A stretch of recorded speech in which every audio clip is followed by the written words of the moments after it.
Hey, it's Aaron. And it's Kristen. This is Drive Mode Show that you're about to see. Woo! Welcome, and don't forget to subscribe because we've got lots of fun interviews coming up, don't we? Probably. Big promises, big promises.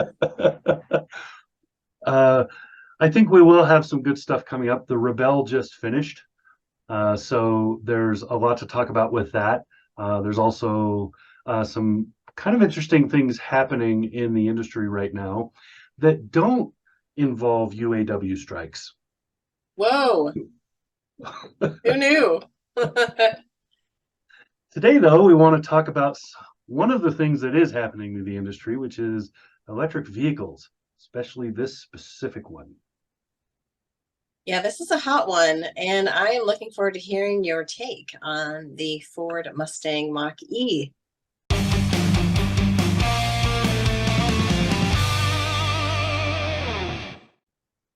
Yeah, this is the second second time I've driven it as a press loan.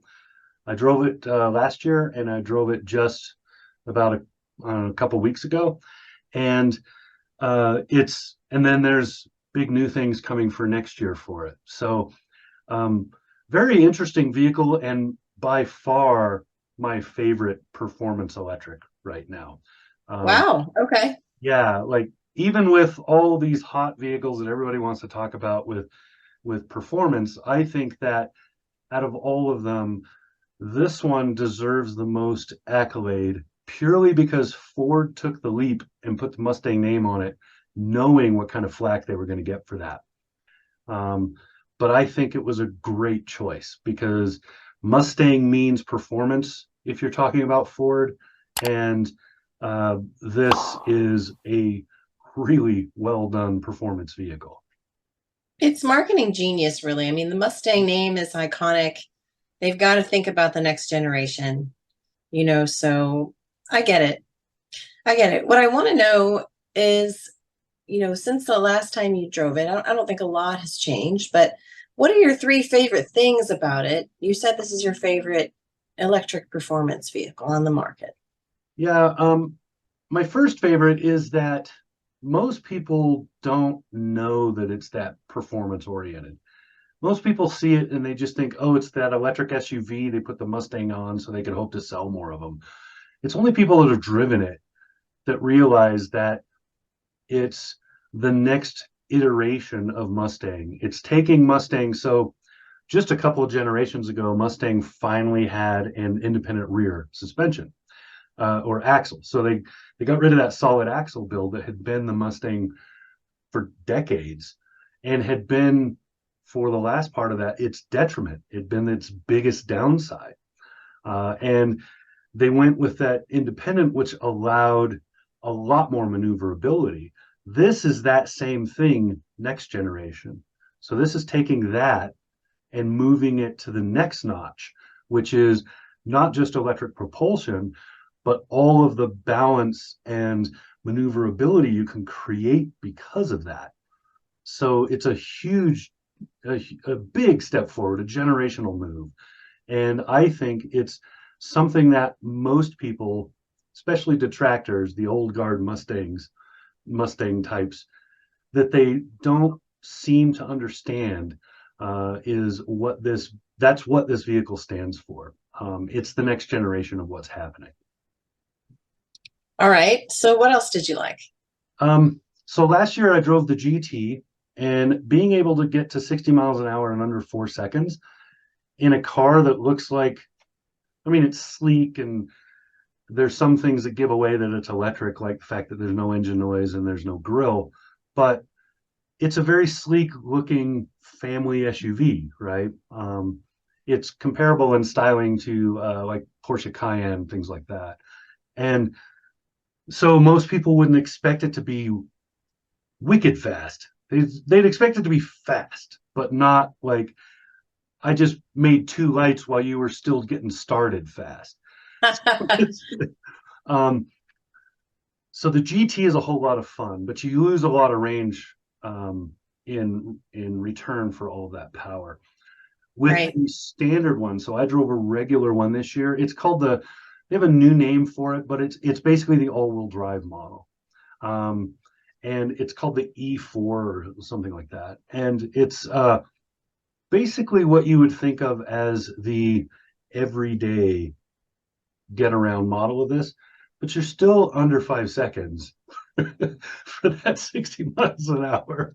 So Yeah, and you don't have to punch a button or anything like you know how the Genesis or the Kia has a boost button. You don't have to do that. yeah, you just shove the pedal down and hope that you have enough grip that you're not just going to leave a lot of smoke. Um, Or maybe they hope that you do. yeah, well, that's where the all-wheel drive comes in. You're far less likely to do that. The other advantage that it has is that the range estimation that they give you from the factory is pretty close. So my average was within 20% of what the EPA says, and that's pretty good. Most electrics, you're looking at between 25 and 30% loss, depending on your situation. So here we drive a lot of high speed, a lot of empty space between me and anything else. So there's a lot of Right. high speed driving. And for any vehicle, um, diesel, electric, or gasoline, that means you're going to lose some mileage because you're creating more wind resistance and you're maintaining higher speeds. With electric vehicles, it's usually 30%. Was closer to 20% with this. So that's a big boon. This next thing that's really great is that it just feels confident all the time, no matter what you're doing. And that's a big thing. Consumers don't realize that's what they're looking for when they test drive a car, but you know it when you see it, and when you don't see it, you know it's not there. But you may not be Hmm. able to pinpoint, like put a word to it. But you know if a car feels like it's struggling to make freeway speed going up the on ramp. You know if a car feels like it's small and it should be driving well, but it's driving like a battleship. You know that's a bad thing, even if you're not able to like make a list and quantify it. Right. Okay, so talk about the interior a little bit. What did you think of the way it's styled inside? It's interesting. Ford, it looks like a Ford on the inside. If you're familiar with Ford SUVs, then you know what the interior of the Mach-E looks like, more or less. There are some differences. It has a little bit more austerity happening. A lot of that is because that's the next generation and everybody has to kind of look like an iPhone or something. But there's no weirdness. So there's no space age garbage happening. You don't have like a weird placement for a shifter or an odd, why is there so many screens and no actual buttons? You don't have that. It's just there's less bling. So there's less stuff jumping at you. It's a much smoother interior. I like that. Does it make sense? The switch gear and everything, does it feel like everything is within reach? Everything makes sense? For the most part, a couple of things that I don't like are so I like to have physical knobs, especially for audio controls. I want to be able to crank the volume. I want to be able to change the channels really easily somewhere, right? Whether it's on the wheel or it's over here. I Right. want those things to be intuitive because those are the everyday. If it takes a minute to set up the nav to get somewhere, I don't care about that because I'm going to use that once a month, twice a month. I'm not using that every day.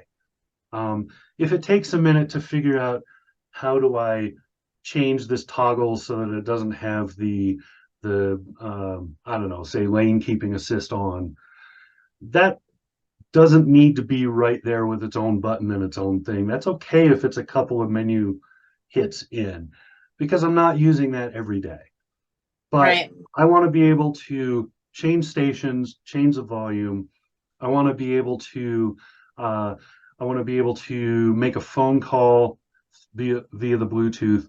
I want to be able to turn off the parking radars. I want to be able to do all that on the fly really quickly because those are the things you do all the time. You turn Yeah, off for the me, it's radars because turn you're on your seat heater. yeah, Yeah. turn off the radar because you're in the wash. You turn off the radar because yeah, I know I'm right up against that guy, but he took up half of my parking spot with his giant long bed truck or whatever. you want. So That happens. yeah. So as far as that goes, if you own this vehicle, within a couple of days, you will understand where everything is and how to do it. And that to me is the benchmark. That's what you're aiming for. Not every vehicle is exactly the same. Not all layouts have to be exactly the same, but it should be consistent and you should be able to figure it out within a couple of days of ownership. So there you go. Okay. Did you have the premium model? There's you've got the select and then premium. There's five trims overall for 2023. Mm-hmm. Which one did you have? Premium. Yeah, the premium. So this time I had the premium. Last year I had the GT. Next year I'm hoping to have the Rally. Heck yeah. I saw the rally at the Rebel rally, which makes sense, right? Except that the ground clearance is fairly low and they charged on the fly. The Rebel rally uses this company called Renewable Innovations that provides hydrogen power to charge up the EVs in the middle of the desert, which is crazy. But they had a professional driver. I think her name's Bailey, and she was great in it. Who was it that did the Rivian last year? I think was it Emmy that drove the Rivian? That was 2 years ago and 3 years ago, I believe. And 2020 was the first year they put the prototype in. Okay. But this year it was Lily and Alex, and they won the whole Rebel in a Rivian R1T. Nice. I know. It's pretty impressive because you really have to manage your mileage. Did you feel like with the Mach-E that your mileage ever dropped off, or was it pretty consistent and predictable? No, it was pretty consistent. It was it so because I normally when I get a press vehicle, I set everything to factory default almost right off the bat. That clears out the trips, it clears out everything connected by Bluetooth, clears out driving histories, all that stuff. So the range estimations are based on me and me alone, not on the last four people to be in this car or whatever. And that's kind of important because if you don't do that, a lot of people that are driving a press vehicle, specifically journalists that are driving these cars, if they're not doing that, they might be getting wildly inaccurate claims because maybe the last person road tripped it. You don't know. Right? Right. They might have driven it like crazy. And normally these vehicles work on the last 500 or 1,000 miles or three charge cycles or whatever.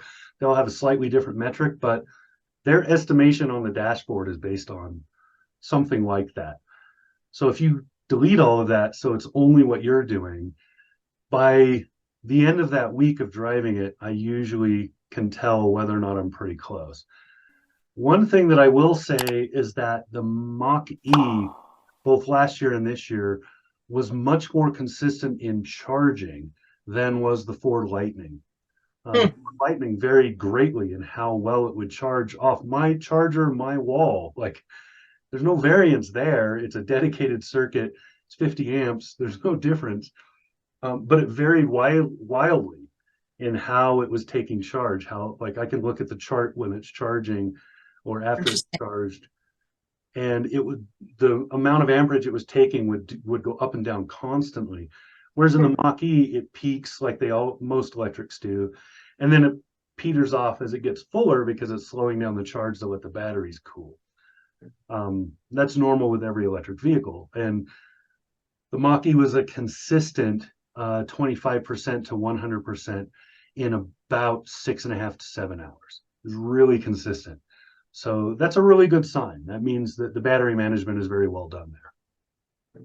All right, so sum it up for me. Who would want the Mach-E, and what's your overall review? If you live in an area where you can charge this, so you have your own charger at home, or you have access to good public charging, and you like the idea of driving a premium level vehicle. So I would say the Mach-E it's not a low end vehicle. It's not quite Lincoln level, but it's Buick level. It's premium level.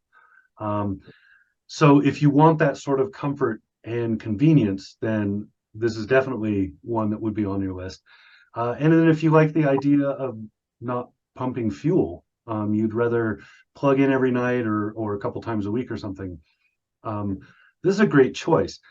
Now, if you tend to road trip and things like that, this is not going to be your primary vehicle, or it's not going to be a vehicle you're going to use for that. You could try, and if you live in an area where you do have access to charging, it will work. But honestly, I would never attempt that, not from where I live. Not in Wyoming. I wouldn't think that could be really challenging. The other thing is if you want a performance vehicle, but you like the idea of a sleeper performance vehicle, this is a great one. Because most people looking at it, even if they know what it is, they viscerally do not expect it to go fast because it doesn't look like it goes fast. It looks like an SUV. So it Right. doesn't look like a fast vehicle. In the same way, a lot of fast SUVs shouldn't, right? We make fun of them for that, but this was built to go fast. It wasn't built as an SUV that they happen to put some go fast in later. This is from the ground up made to go fast. It's exceedingly well balanced. So you have, I would guess, a perfect 50-50. I should have put it on a scale to check, an axle scale, but I bet you it's very, very close to 50-50. And because of that, it performs very well and goes really fast. So nobody would expect that, right? When you want to pass on the freeway and you're going 60 miles an hour behind somebody, and then you just go and you're at 90 all the way around them, no problems. It took you 2 seconds. People like, Whoa, what was that? yeah, it's so very fun and still practical. You still have good amount of cargo space. You can seat five, four comfortably, five pretty well. So Okay, there you have it. Mustang Mach-E. Looking forward to driving the rally version of it next year. yeah, I really want to see it. I really want to drive it. If you're hearing us, Ford, we really want to drive it. All right, so that's it. This is Kristin. And this is Aaron, and this is Drive Mode Show. Subscribe.